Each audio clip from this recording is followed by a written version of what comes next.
Alhamdulillah hari ini saya melaporkan kepada Bapak Presiden atas arahan dan perintah Bapak Presiden. Kemarin kami di Rusia untuk menindaklanjuti kesepakatan antara pemimpin dari kedua negara, dalam hal ini Presiden Prabowo sama Presiden Putin, di mana hasil-hasil kesepakatan itu adalah menyangkut dengan kerjasama jangka panjang, khususnya di bidang energi. Kita tahu bahwa konsumsi daripada BBM kita satu hari itu 1,6 juta barel per day, dan lifting kita hanya kurang lebih sekitar 600 sampai 610 ribu barel per day. Kita masih impor kurang lebih sekitar 1 juta barel per day. Di tengah kondisi global yang seperti ini, kita harus mampu mencari cadangan-cadangan minyak dari berbagai sumber. Tidak hanya di satu negara, tapi di hampir semua negara.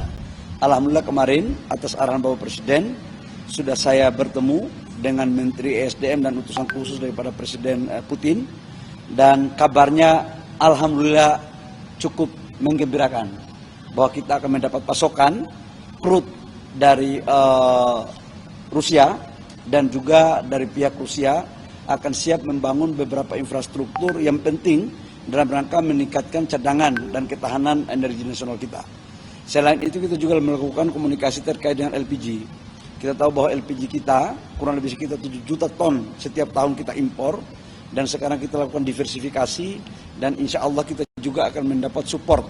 Tetapi yang ini masih butuh perjuangan, masih butuh komunikasi 2 atau 3 tahap. Tapi kalau crude-nya saya pikir udah hampir final.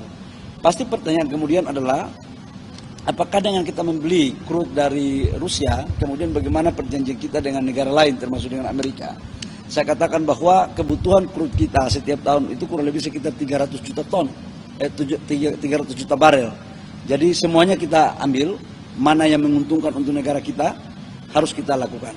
Itu pertama yang saya sampaikan kepada teman-teman media. Yang kedua, saya juga tadi baru habis melapor kepada Bapak Presiden dalam rangka menindaklanjuti perintah Bapak Presiden waktu di Raker kemarin, seluruh menteri dan eselon 1 dan wakil menteri terkait dengan penataan lahan-lahan perizinan tambang di dalam kawasan hutan.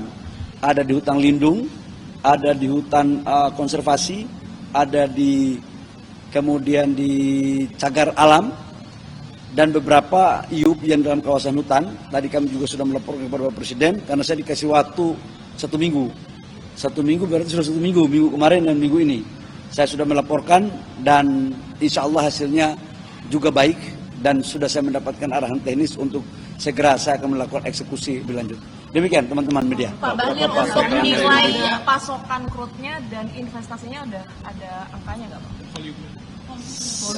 Volumenya saya nggak boleh, kan ada kesepakatan kami nggak boleh berbicara tentang volume, tapi saya ingin mengatakan bahwa Bapak Presiden selalu berpikir untuk bagaimana caranya agar ketersediaan kita 1 tahun itu harus tetap ada. Dan atas arahan Bapak Presiden itu saya menindaklanjuti untuk crude 1 tahun dari mulai bulan ini sampai dengan bulan Desember, insya Allah udah aman. Jadi kita nggak perlu risau, tinggal kita meningkatkan produksi daripada kilang kita. Artinya dampak ke harganya juga aman Pak? Dampak ke harga minyak? Harga itu tetap kita akan mencari harga yang terbaik. Yang jelas kita akan mencoba untuk tidak boleh lebih daripada harga pasar. Harga di bawah pasar itu jauh lebih baik, tapi minimal sama dengan harga pasar. Kalau untuk dampak ke storage gimana? Dan kerjasama ini dilakukan, ini dalam waktu jangka panjang ya. Jadi karena waktu kerjasama jangka panjang, jadi kita melakukan G2G.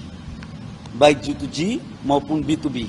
Ya, menyangkut dengan storage merupakan bagian daripada kesepakatan yang kemarin kita lakukan. Silakan. Kan selain sama LPG juga katanya dibahas soal pembangunan kilang minyak di Indonesia. Apakah teknisnya seperti apa soal pembangunan kilang minyak dan seberapa besar kilang yang akan dibangun? Itu salah satu poin yang kemarin kita bicarakan, bahwa memang ada beberapa investasi mereka yang sudah siap untuk masuk, tetapi finalisasinya tunggu ada 1-2 putaran lagi dengan kami, khusus untuk menyangkut dengan kilang dan storage.